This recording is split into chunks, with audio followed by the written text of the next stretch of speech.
ఇంకో ప్రాముఖ్య విషయం అంటే ఇజ్రాయెల్, అమెరికా చేసినటువంటి దాడుల్ని చాలా అగ్రరాజ్యాలు వ్యతిరేకిస్తున్నాయి. అందులో ప్రాముఖ్యంగా చెప్పాలంటే రష్యా ఏముంటుందంటే ఇంటర్నేషనల్ చట్ట ఉల్లంఘన చేశారు వీళ్ళు, ఒక దేశం మీదకి ఇలా దాడులు చేయటము ఏమాత్రం కోసం సబబు కాదని రష్యా అంటా ఉన్నారు. యెహెజ్కేలు గ్రంథం 38వ అధ్యాయంలో మాగోగు అంటాడు. మాగోగు అంటే రష్యా ఎంతో కాలంగా ప్లాన్ చేసి అక్రమ దాడి చేశారు, అణ్వాయుధాలు తయారు చేస్తున్నారంటే ఒక కుంటి సాకు చూపించి అమెరికా వాస్తవానికి ఇరాన్లో ఉండే ప్రభుత్వాన్ని కూలదీయాలనే ఇక సాకును పెట్టుకుని వచ్చారని రష్యా కొన్ని ఎలిగేషన్స్ అది ఆరోపిస్తూ ఉంది.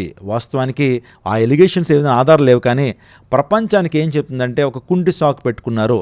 ఇరాన్ వంటి దేశం అణ్వాయుధాలను తయారు చేస్తుందని, బ్యాలిస్టిక్ మిజైల్స్ని తయారు చేస్తుందని కుంటి సాకు పెట్టుకుని వారు ప్రభుత్వాన్ని కూలదీయాలని ఎంతో కాలంగా మాస్టర్ ప్లాన్ చేస్తున్నారు అమెరికా, అతడు ఇజ్రాయెల్ అని చెప్పి అది ఆరోపిస్తూ ఉంది. అంటే ఇజ్రాయెల్కి వ్యతిరేకంగా రష్యా ముందుకు వస్తుంది. రష్యా ఏమనంటుందో తెలుసా, మేము కూడా బలహీన దేశాల మీదకి ఎలాగే పోరాటం చేస్తాము, అది కూడా ఇజ్రాయెల్ని ఆ తర్వాత అమెరికాని ఆడిపోసుకుంటా ఉంది. మాటలో చెప్పాలంటే మేము కూడా ఇలా దాడులు చేస్తామని చెప్పి రష్యా కూడా ప్రపంచ దేశాలను హెచ్చరిస్తుంది. రెండో అగ్రరాజ్యం చైనా కూడా కన్నెర చేస్తుంది. ఈ టైంలో ఇజ్రాయెల్ని కంట్రోల్ చేయకపోతే, వారి దగ్గర ఉన్న ఆయుధాలను లాక్కోకపోతే ఇది మూడో ప్రపంచ యుద్ధానికి దారితీస్తుంది. అందుని బట్టి ఇజ్రాయెల్ని కంట్రోల్ చేయాలి, అమెరికాని కంట్రోల్ చేయాలని చైనా కూడా ముందుకొచ్చి ఇజ్రాయెల్ మీద వ్యతిరేకతను అది చూపిస్తూ ఉంది. ఒకవేళ ఇజ్రాయెల్ దేశాన్ని అడ్డుకోకపోతే ఇది గ్లోబల్ లెవెల్ డిజాస్టర్గా ఉంటుంది, అంటే గ్లోబల్ లెవెల్ విపత్తుగా మారిపోతుంది. ఈ ఇజ్రాయెల్ మీద మా వ్యతిరేకతను మేము ప్రకటిస్తున్నామని చైనా కూడా చెప్తా ఉంది. ఆ తర్వాత నార్వే అనే దేశం ఇజ్రాయెల్కి వ్యతిరేకంగా ఈరోజు మాట్లాడుతూ ఉంది.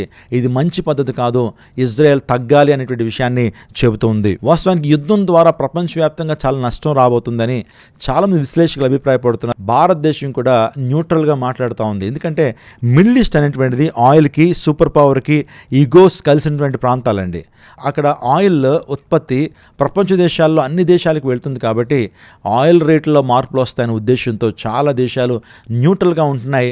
అనేక దేశాలు ఇజ్రాయెల్ మీద తిరుగుబాటు చేయడానికి సిద్ధంగా ఉన్నాయి. ఇప్పటికే చైనా, రష్యా ఈ దేశాలు ఐక్యరాజ్య సమితిలో మీటింగ్ పెట్టి ఎలాగైనా సరే ఇజ్రాయెల్ని అణిచివేయాలనే ఉద్దేశంతో వారు ప్రణాళికలు సిద్ధం చేస్తున్నారు. ఈ శ్రేష్టమైన సమయంలో ఇరాన్ అనేటువంటి దేశము చమురు ఉత్పత్తుల్లో చమురు అనేక ప్రాంతాలకు పంపించే విషయంలో ఎంత ప్రముఖమైన పాత్ర వహిస్తుందో నేను కొన్ని విషయాలు మీతో మాట్లాడతాను. మొదటిగా ఆలోచన చేస్తున్నప్పుడు 30% చమురు ఉత్పత్తులన్నీ కూడా ప్రపంచానికి అరబ్ దేశాల నుంచి వస్తుంది.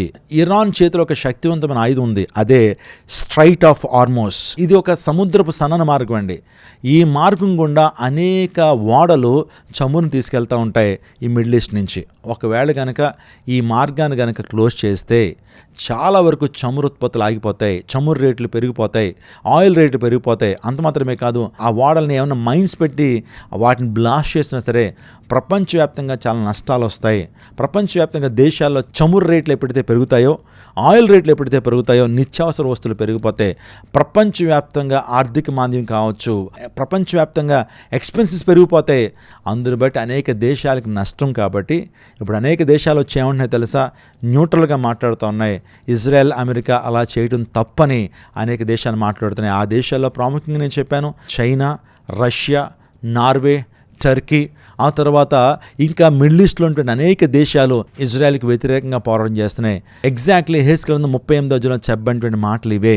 ఇజ్రాయెల్ మీదకి ఒక మహాకూటమి దండత వస్తుంది, అంత్యదినాల్లో వస్తుంది అనేటువంటి ఆ ప్రవచనం నెరవేర్చబడతా ఉంది. ఇదేదో ఇజ్రాయెల్, అమెరికా చేస్తున్న యుద్ధం అనుకోవచ్చు, ఇది దైవిక ప్రణాళిక. దేవుడు తన ప్రవచనాన్ని నెరవేరుస్తున్నాడు. ఈ టైంలో మనం ఏం చేయాలి? ఈ టైంలో క్రైస్తవులుగా మనం ఏం చేయాలనంటే ఇరాన్ దేశంలో ఉన్నటువంటి అమాయకుల కొరకు మనం ప్రార్థన చేయాలి, వారు రక్షించబడిన ప్రార్థన చేయాలి. ఇజ్రాయెల్ దేశం యొక్క క్షేమం కొరకు మనం ప్రార్థన చేయాలి. మూడుగా చెప్పాలంటే ప్రపంచంలో మిడిల్ ఈస్ట్లో ఉన్నటువంటి దుబాయ్ కావచ్చు, ఖతార్ కావచ్చు, ఆ తర్వాత కువైట్ కావచ్చు, అబుదాబి, ఇవన్నీ కూడా అనేక దేశాలకు వెళ్ళడానికి కనెక్టింగ్ ఫ్లైట్స్ అక్కడి నుంచి తీసుకుంటారు.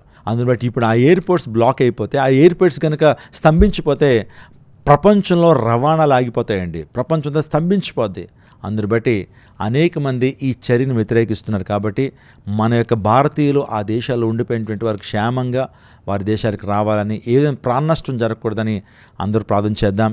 యేసుక్రీస్తు ప్రభువు మత్తయి సువార్త 24వ అధ్యాయంలో చెప్పినటువంటి అంత్యకాల సూచనలు, యుద్ధాలు, యుద్ధ సమాచారాల గురించి వింటారని ప్రభువు చెప్పినటువంటి లేఖన భాగాలు నెరవేర్చబడుతున్నాయి. కాబట్టి ప్రపంచ శాంతి కోసం ప్రార్థన చేద్దాం. హృదయాలు కలవరపడనివ్వద్దు. దేవుడు ప్రపంచ శాంతిని అనుగ్రహిస్తాడు. దేవుని లేఖనాలు ఏ విధంగా నెరవేర్చబడుతున్నాయో మీరు చూస్తున్నారు కాబట్టి ప్రభు అతి సమీపంగా రానే ఉన్నాడు. Jesus Christ is coming very soon. అందుని బట్టి సిద్ధపడదాం, అనేక మందిని సిద్ధపరుస్తాం. దేవుడు మిమ్మల్ని దీవించి ఆశీర్వదించునుగాక. దేవుడు ప్రపంచ శాంతిని అనుగ్రహించునుగాక. దేవుడు భారతదేశం ఆశీర్వదించునుగాక. ఆమేన్.